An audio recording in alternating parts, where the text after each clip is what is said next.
mistr světa Alf Eriksson, Švédsko. A překvapení letošního 20. jubilejního mezinárodního turnaje Michal Horák z Hvězdy Praha. Pánové, prosím vás, mějte rozum. No tak pánové. Tady už na Sören.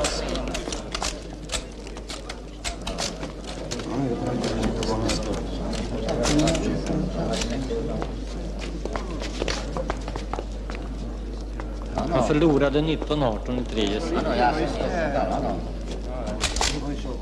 Ale forma je dobrá, protože... Det var ingen bra dag för honom. Det går så ibland.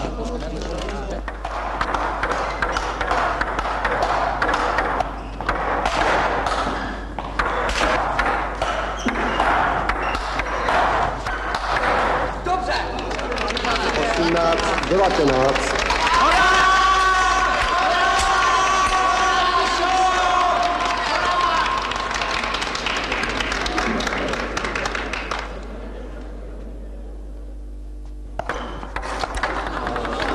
18, 19.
Diváky, aby během utkání zachovali klid.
Gratuluji, Míšo.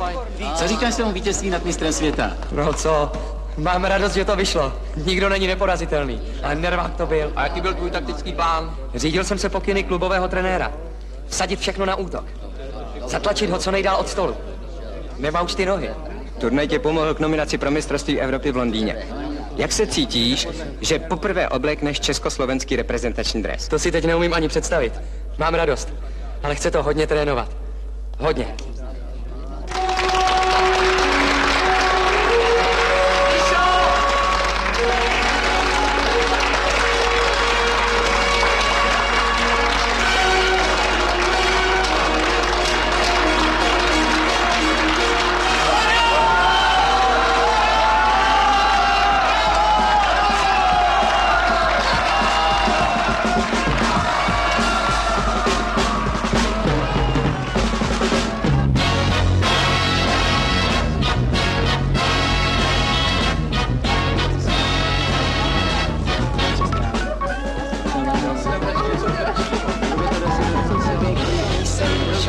Tady máš další várku.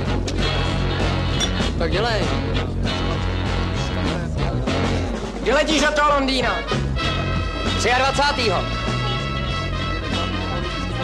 Ale měl bych pro tebe kšef. Teďka letí Jimmy Forney. Koupíš tam 2 LPčka. Já ti pár singlů přihraju. A Michal Horák show je v kufru. Hele, Míša si nepotřebuje dělat jméno. Ten je světovej, ten bude dělat maturu telefonicky z Tokia a vysvědčení mu pošlou leteckou poštou.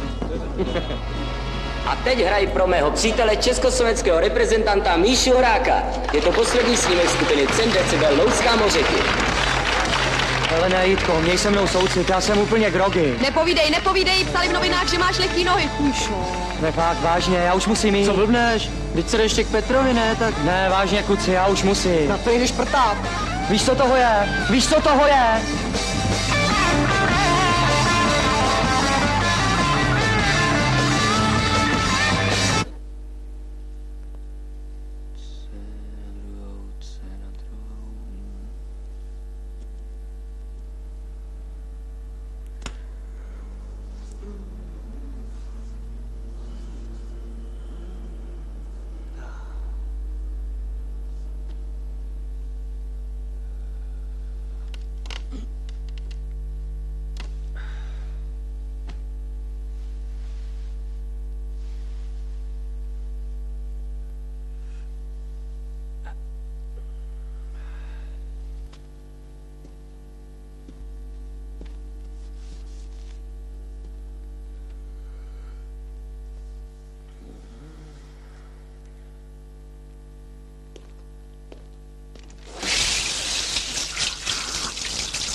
Časové znamení ohlásilo 6 hodin 45 minut.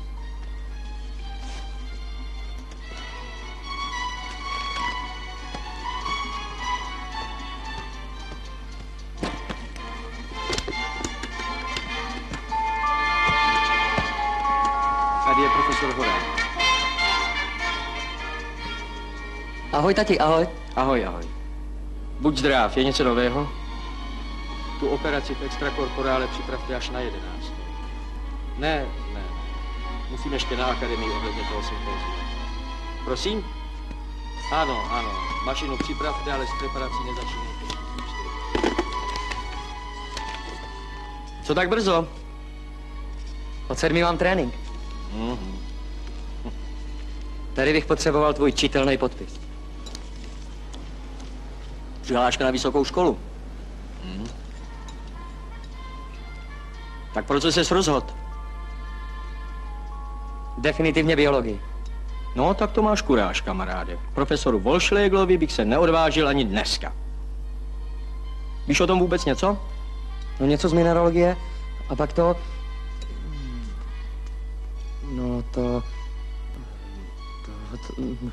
Já vím, pero. Ano,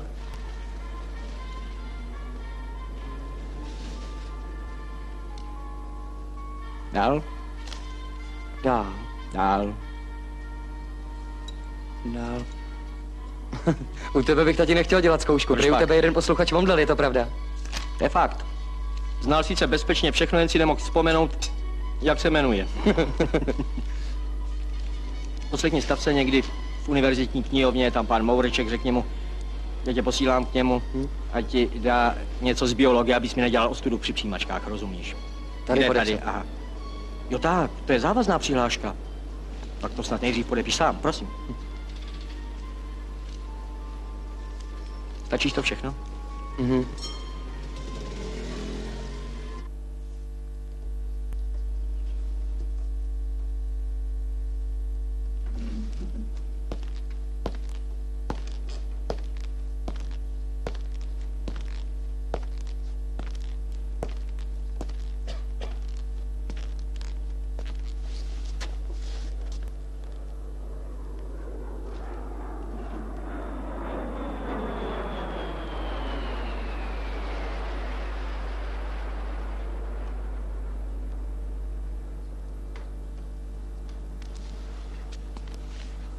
Připravoval ses?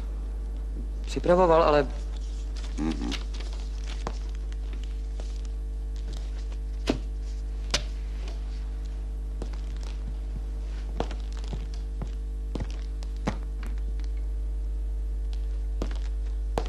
Tak hochu, tohle je látka ze začátku školního roku. A pro tvou informaci taky maturitní otázka. Ale já se vážně připravoval. Tak si napiš známku sám.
Míšo, přijdeš večer do klubu? Jo. Tak ahoj.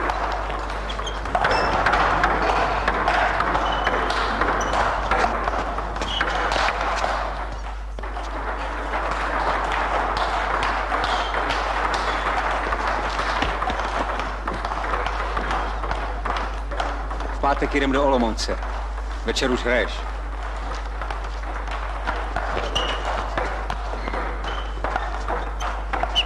Co je to za kluka? Jo ten. To je Laco Doči z Nitry. Přistěhovali se do Prahy. Bude hrát za dorost.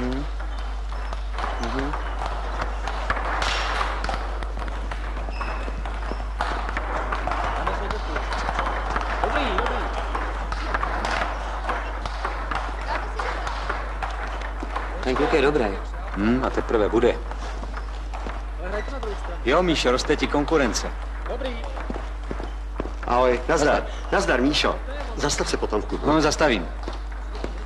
Tak v pátek ve 2 u pokladny na Hlavní. A co v pátek? Posloucháš mě vůbec? V pátek hrajem extraligu v Olomouci. Já musím dělat přes neděli matiku. Potřebuješ omluvenku? Máš randu. Hele, holkynek stranou. Do Londýna zbývá pár týdnů. A když pořádně nezabereš, tak tam schoříš jak papír. A jestli ti vlezlo do hlavy, že si jednou porazil Eriksona, tak na to rychle zapomeň. Tak pátek. Jasný.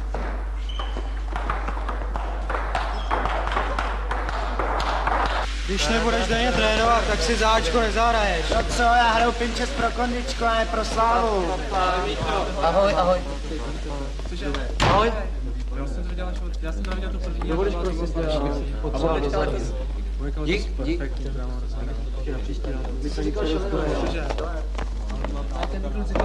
Ty, Laco, kam tu chodíš do školy? Ja sa učím za strojného zámočníka. Keď chcem robiť vrcholový šport, nemôžem predsa študovať. Takhle to Maďarsko je 10., 11., 12., no to už budeš večer v Praze. A soustředění je od 19. do 22. a 23. odlet do Londýna. To už máš ve škole taky zařízený. Tak Maďarsko, pak už to bude jenom 5 dní. A do toho ještě ta extraliga v Prešově. Nemohl by do toho Maďarska jet místo mě Bláha. No to je vyloučený, Maďarsko je důležitý. Musíš si vyzkoušet Naděho, v Londýně na něj určitě narazíš. Jo, hele, zítra mi tu nech fotky na pas. Tak ahoj. Ahoj, Karle.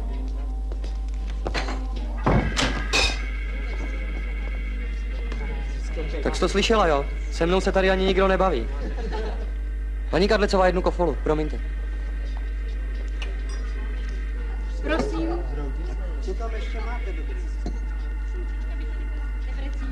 Mě ten mínus vážně k té maturitě asi nepustí. A co kdyby za ním zašel? Kdy? Řekni mi kdy, prosím tě. Hele, vykašli se na sport. Nebo ti zbydou oči pro pláč. Podívej se.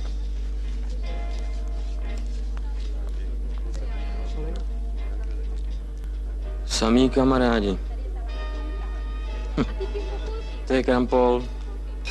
Tady jsem mi podepsal Prouza. A tohle je takový malý suvenírek od Mrázka. Jo, kamaráde. Vždyť já byl taky slavnej. To ty už si možná ani nepamatuješ. Jochu. A teď mi z celý ty slávy zbyly akorát chromílony.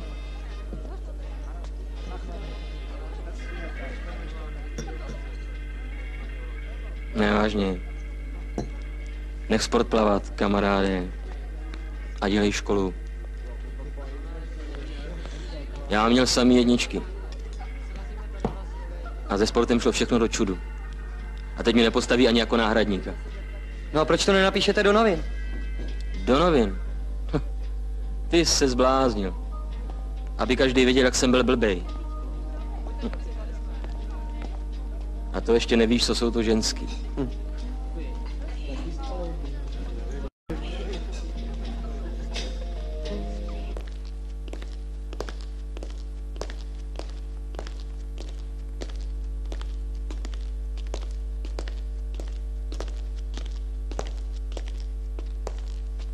Tak prosím.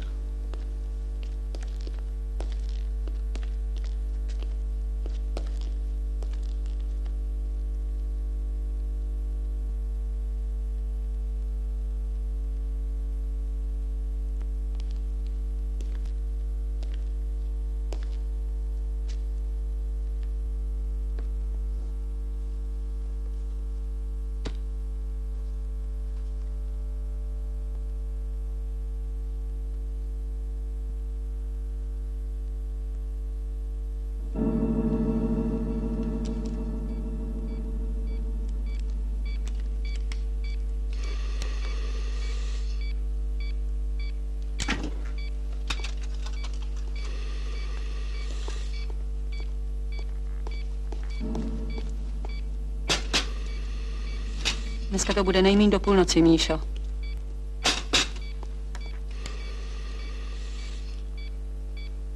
Stalo se něco? Ne. Vážně. Kdo je náhodou kolem?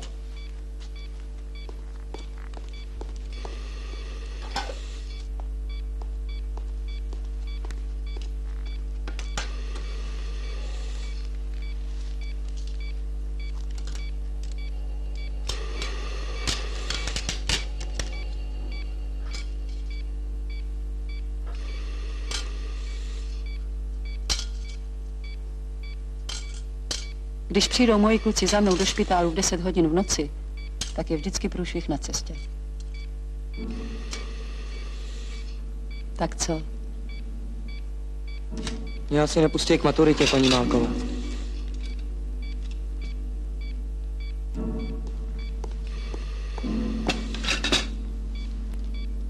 Ale tatínkovi to prosím vás neříkejte.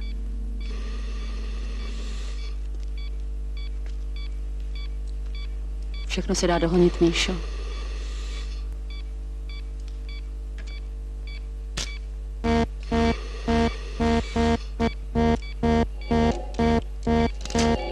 Asistent Čapek, na sál.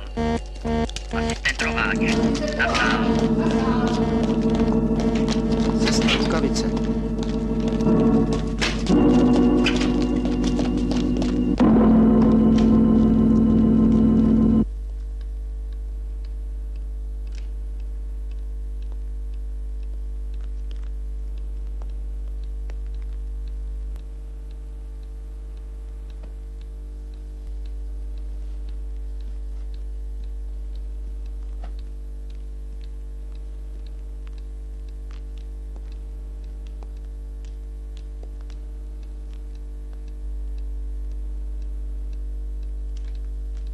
Nazdar, tati.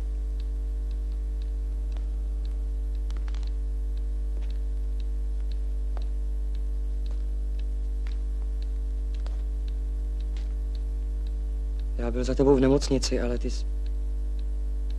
Už vím všechno.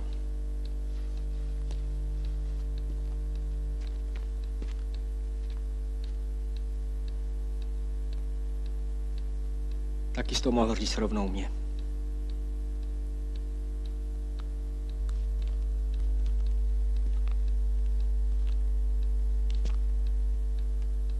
Zklamal jsi mě. Soudruhu profesore, mohl byste mě ještě jednou vyzkoušet? Tak kdy? Příští týden.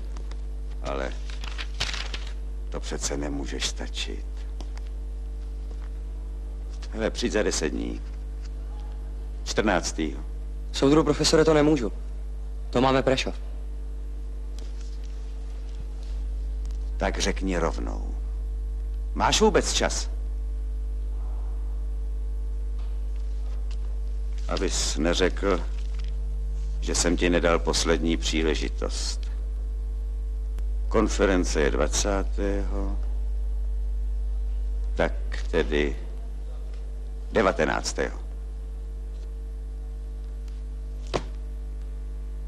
A pamatuj si, o životě si rozhoduješ sám.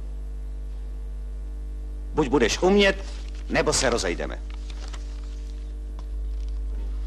Nejvýznamnější japonský teoretik Keiichi Tamasu dále uvádí: je až neuvěřitelné, co všechno v posledních letech vytěžil evropský stolní tenis z naší hry, kterou jsme ještě nedávno udivovali celý sportovní svět. Softové pálky v rukou evropských hráčů se staly zbraní, které dnes nejsou schopni odolat ani naši největší top-spinoví mistři.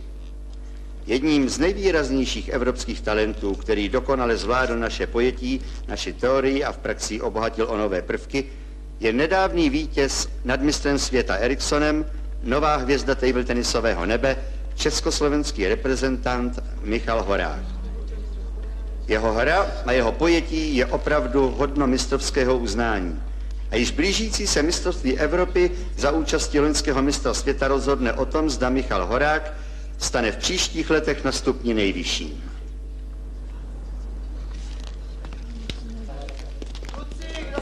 Naschledanou. Ahoj. Nazdar. Ahoj. Počkej, Míšo. Dovidění. Ale tak soustředění je už od 17. V 8 ráno odjezd od ČSTV, 23. rovnou odlet do Londýna. No jo, ale já musím být 19. v Praze. Z Košic?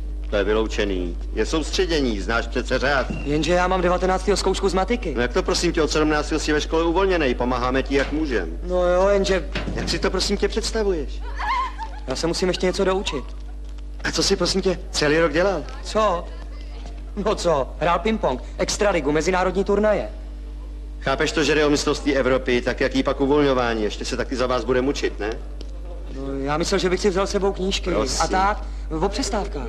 O jakých přestávkách? No, To už teda přestávka. já myslel takhle večer. Ty si zřejmě pleteš soustředění se školou v přírodě, viď? Ne, ale já bych opravdu potřeboval. Ale chápeš to, že jsi reprezentant, že už to není jen tvoje soukromá záležitost, ale že jsi taky někomu za něco zodpovědnej. To já vím, ale já... To buď pochopíš, nebo se rozejdeme.